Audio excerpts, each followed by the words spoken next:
This is Undaunted.Life, a man's podcast. I'm your host, Kyle Thompson. Let's get into it. All right, guys, this is the next episode in the Botching Afghanistan series, and this is with Michelle Black. So Michelle Black was on episode 198 of this podcast. We had a very, very emotional but awesome interview where we talked about her book, Sacrifice, A Gold Star Widow's Fight for the Truth. So she lost her husband, Brian, not in Afghanistan, but she lost him in kind of the Niger, Mali area in Africa. And she has a unique perspective, as all these guests have in this series, because she is a Gold Star widow, right? This is a person who has had to live with that as she continues to try to raise her boys and to kind of traverse through society and through what the future is going to look like. And so I appreciated her being able to take some time to talk about this, because again, for a lot of Gold Star families, this has really reopened some wounds. And so again, I don't want to keep her from you any longer. No fanfare. Let's get into it.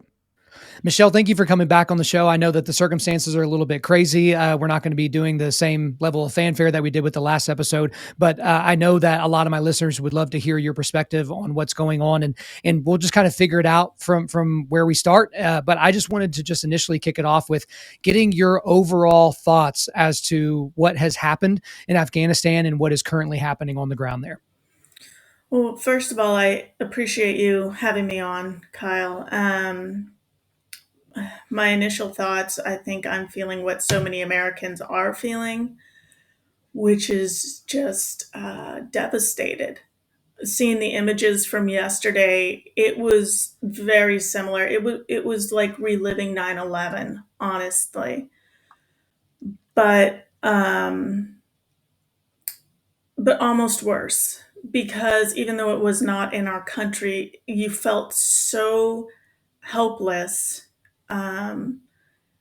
And it comes after years of sacrificing so much for um, for what we hoped would one day be, some freedom for the Afghan people. I think that when you sacrifice, spouses, you sacrifice, the fathers and mothers of your children and your sons and daughters, you hope that it is to accomplish something. I say at the end of my book that, greater than the sacrifice, so greater than all of these lives that we have sacrificed is the freedom that sacrifice afforded.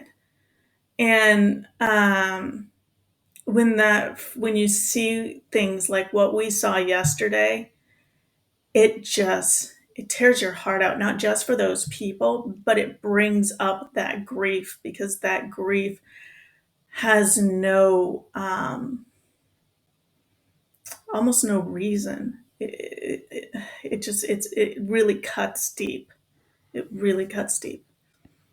Well, we'll just kind of launch into it, because this is the question. So we'll just kind of rip the Band-Aid off. But obviously, you're a Gold Star spouse. You lost your husband, Brian. Now, he didn't die in Afghanistan, but he did die serving this country, and he was killed by Muslim fundamentalists. And, you have a unique perspective on this, because you don't just become a Gold Star widow once. You are a Gold Star widow for the rest of your life. And as we saw in your book, Sacrifice, it's how you decide to use that calling, because it becomes a calling whether you want it or not. But you can wallow in it, or you can overcome, and you are certainly an overcomer. But I guess, what is your perspective as to what Gold Star families should be feeling today? And I know everyone is unique and everyone has their own emotions, and they're going to work through this in their own ways. But there are people that are everywhere from completely crippled, sad, to out of their minds angry, because they lost a son or a daughter or a brother or a husband or a wife. And there's the only guy we have to tell us anything is Joe Biden getting up there reading words on a teleprompter that he didn't write, didn't read beforehand. And then he goes back on vacation, and I guess he doesn't really care that much. So, and I don't want to kind of get into the politics just yet, but as a Gold Star widow, as a leader of a Gold Star family, what would you say to other families that are in this position? Ooh, that's so hard, because the grief is so individual. And I feel like I've gone through all of those emotions the last 24 hours. Even yesterday morning, I was trying to write down my thoughts and rationalize everything. And okay, we can't stay in a 20-year war, and let's be practical. But the truth is, by the end of the day, I'm in tears and my heart is broken. And then the next, I wake up this morning and I'm enraged. And all of it has to do with the fact that, um, we, you know, it's it's so deep on so many levels. My husband worked alongside a partner force as well. So there are so many different aspects to this. It's not just that we left. It's because that's not the issue to me. It makes sense that we can't stay in these 20-year, 30-year conflicts and keep dragging them on. That's not the point. It's that these sacrifices afford freedom. And when we see partner forces coming alongside, we understand concepts like no man left behind, right? We never leave a brother behind or a sister behind on the battlefield. And I think about my husband partnering with the Nigerian partner force on the ground, and he loved the Nigerian people just as everyone in the U.S. Military members working in Afghanistan partnered with the Afghanis and learned to love them. So when we see images where we are leaving them behind to just be massacred, um, it's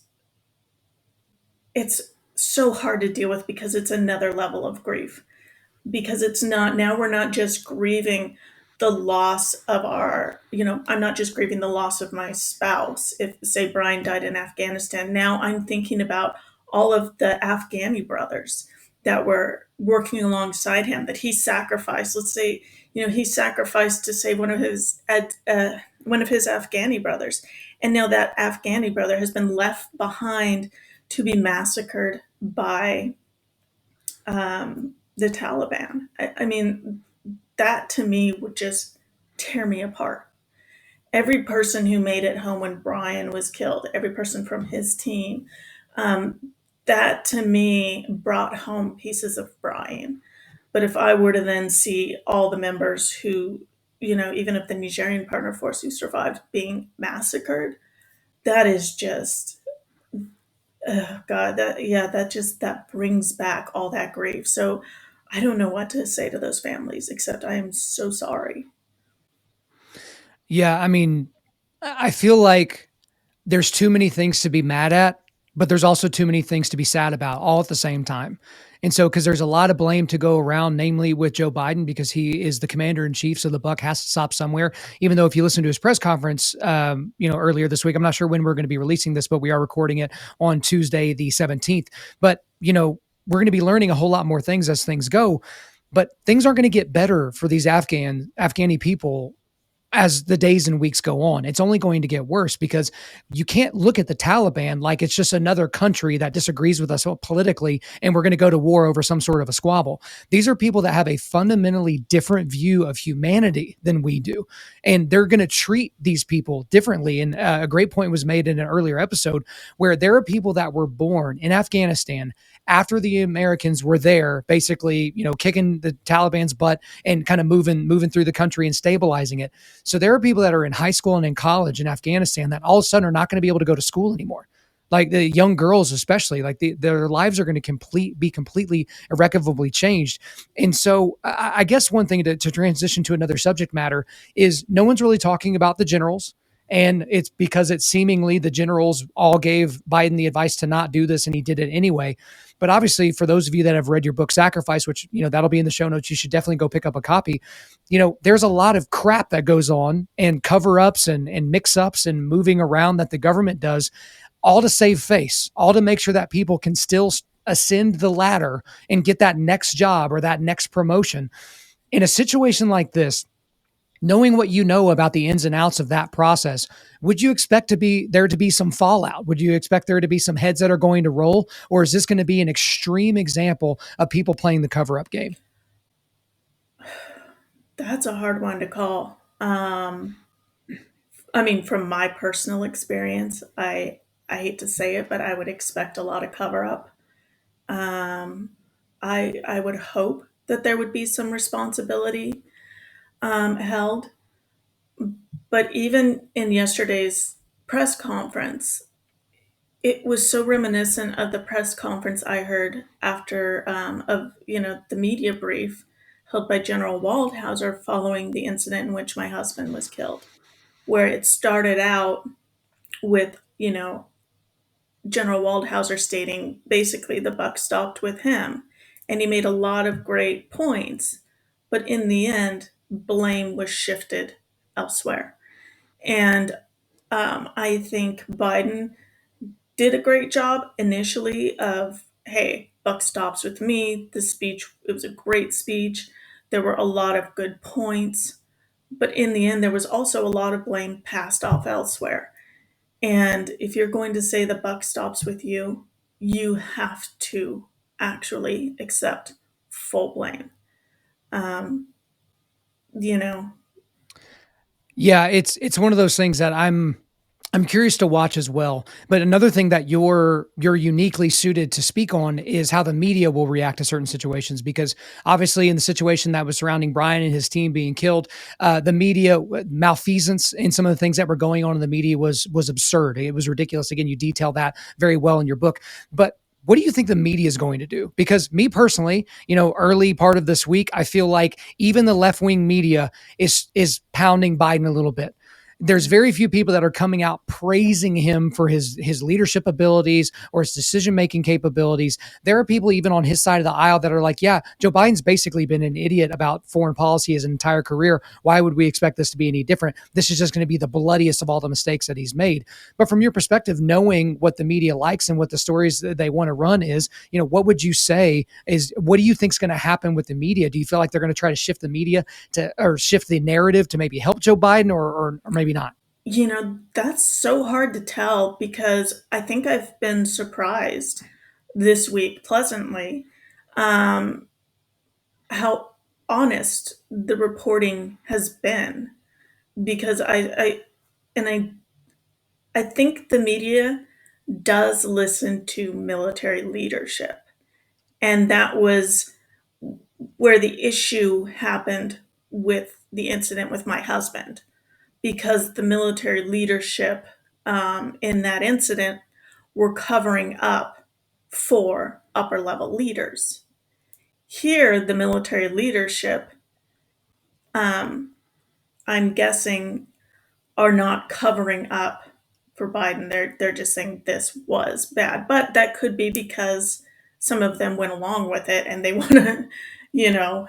I mean, I don't know, honestly. So this is I've been um, cautiously optimistic that we're going to get the real good coverage on this, very open and honest discussion. I mean, and I think too when you have images coming out like what we saw yesterday, nobody can skew that. I mean, what we saw with our own eyes, you can't just write that off or pretend it didn't happen.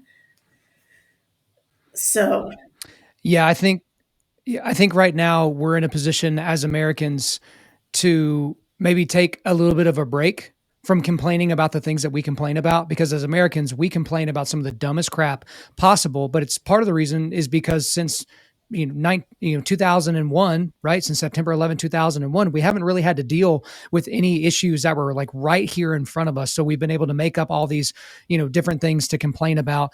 But seeing what the Afghan people are going through right now should be a constant reminder to people of how lucky we are to be Americans. Because another great point that was made on another show was that there are not people clinging to airplanes on tarmacs in America trying to get out, right? That's not yeah. something that happens. All these people that hate this country and we're the worst and we're so bigoted and we're so racist and we're so all these things, you're here and you want to be here and you want to stay here. Those people just want to get out. And I hope that there's some way that we can pay off the debt that we have to those people that all they wanted was to be an American someday. And so they helped us while they were over there as an interpreter or as an informant or something like that. But, time will tell over the next few weeks. It's going to be a crazy thing to watch. But as we wind to a close here, I know it was just kind of crazy to get you on here last minute. We were glad you were able to make some time to do this. Is there any other message that you would want to give to the American people or the Afghan people as we watch this? Just, honestly, pray for the Gold Star families, and veterans, especially, the Vietnam veterans and the Afghan veterans, um, because it's like reliving so much of what we've all already gone through. But more than that, pray for the Afghans. Um, yeah, and for the Afghan people, you know, I think the American people on a whole uh, are not happy with how this transpired. We're on your side, and this was not a decision that we were a part of, and we would not have supported. Um, not this way. All right. That's a good place to leave it. Thank you for having me.